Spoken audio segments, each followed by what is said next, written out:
back to our daily coverage explaining world events. Welcome to CNN 10. I'm Carl Azuz at the CNN Center. In the United Kingdom, the investigation is moving forward into a terrorist attack at an Ariana Grande concert Monday night. Officials believe a 22-year-old suicide bomber named Salman Abedi carried out the attack at Manchester Arena. Abedi was born in Britain. He was of Libyan descent.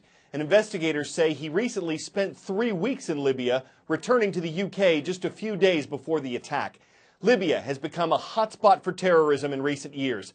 ISIS has gotten a foothold there, and the Libyan government hasn't been able to fully control security. Libyan officials did arrest a brother of the suspected Manchester bomber.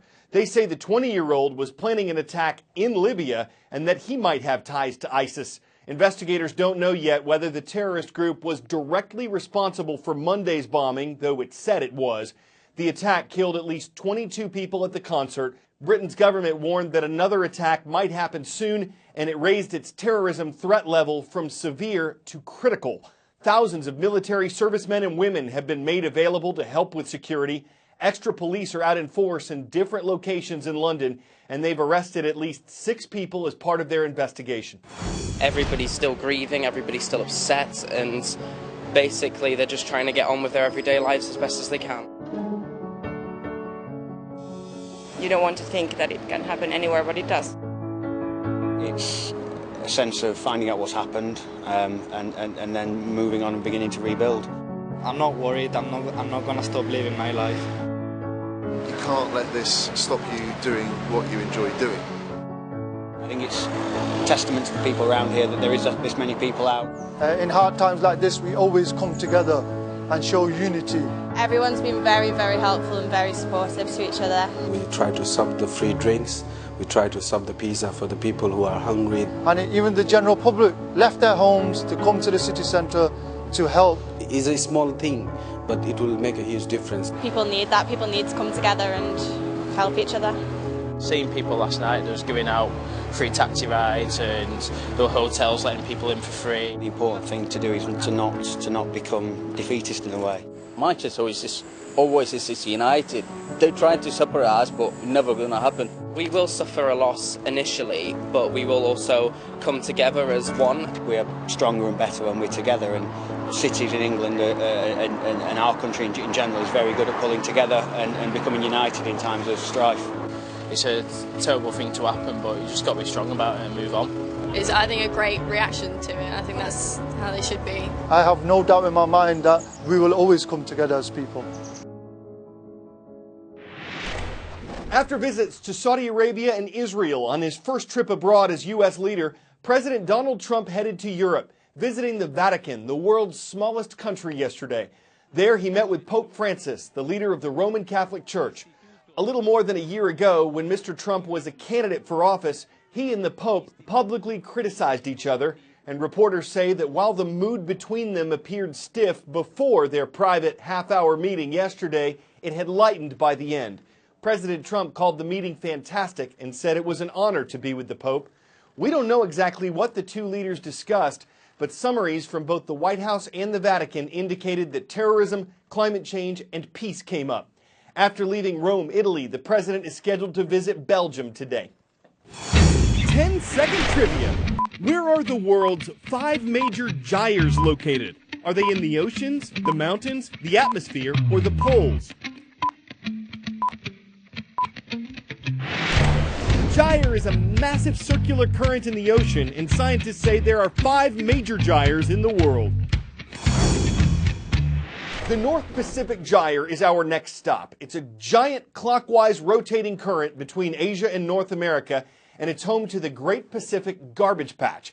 This has been characterized as an ocean of plastic.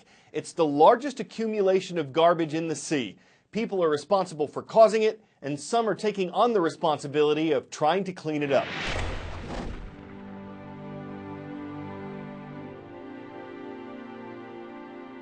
In the middle of the North Pacific Ocean, the nearest coastline more than 1,000 miles away, the evidence of human activity is visible from every angle. This is the Great Pacific Garbage Patch, a swirling soup of man-made litter. And the solution to cleaning it up is the brainchild of 22-year-old Dutch inventor Bojan Slat. Right now, trillions of pieces of plastic have accumulated in these large offshore garbage patches. Damages ecosystems, it's an economic problem as well, about $13 billion per year of damage.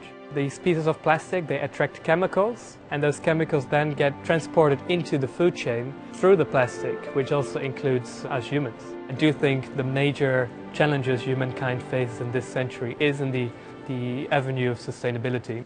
4 years ago, at just 19 years old, Slat founded the Ocean Cleanup. We need to clean up what's already out there. It doesn't go away by itself. Single-use items are a particular issue. Although recycling has become more popular and accessible in recent years, only 14% of global plastic packaging is collected for recycling, according to the World Economic Forum. In May 2017, Slat and a team of 65 scientists and engineers unveiled their latest project.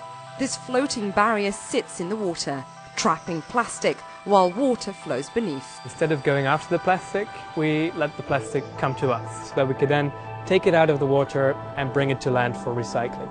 These lessons were learned after the first model spent 2 months in the North Sea back in 2016 with rather mixed results. The major innovation that we're presenting today is that instead of fixing these cleanup systems to the seabed, which is pretty hard and expensive because it's 4.5 kilometers deep, we actually let them drift. And because we want them to rotate sort of in the direction the current is coming from, they have to be smaller. Instead of having one massive structure 100 kilometers in length, we actually now have many smaller systems, so about 50 units of maybe about 1 to 2 kilometers in length.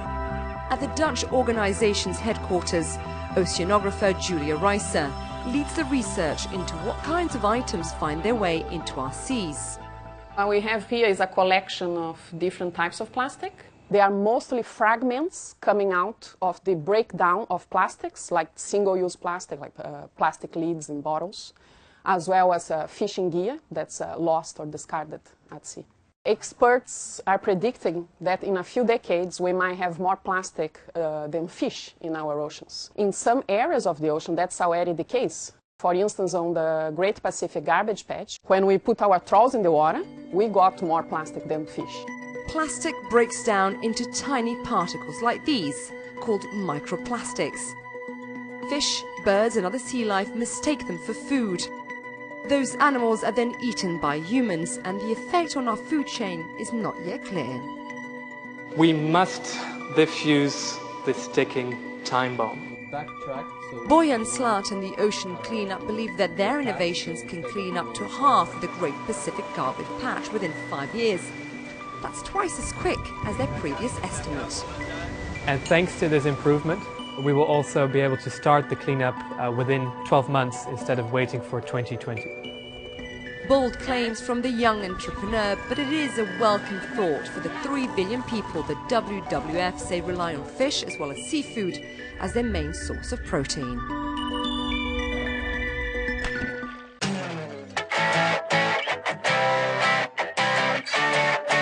Takes a special kind of restaurant to ignore it when rats are walking around. And that's just the kind of restaurant this is. No, it's not up to health code. It's a tourist attraction in San Francisco, California. People can drink coffee and eat pastries with vermin afoot. The place even charges $50 for this, and people even pay it. These are rescued rats. Yes, there's a rat rescue. The rodents are domesticated, and customers have the chance to adopt one. Can't be much of a rat race to get a table. And how will they squeak by without serving rat-appetizers? There's not much to put a rodent in your appetite except, oh, I don't know, say dining with rats. It leaves some people rattled. It could give someone rats and reflux. You just can't have any rat-servations about getting a rat-servation. That's all for CNN 10. I'm Carl Azuz.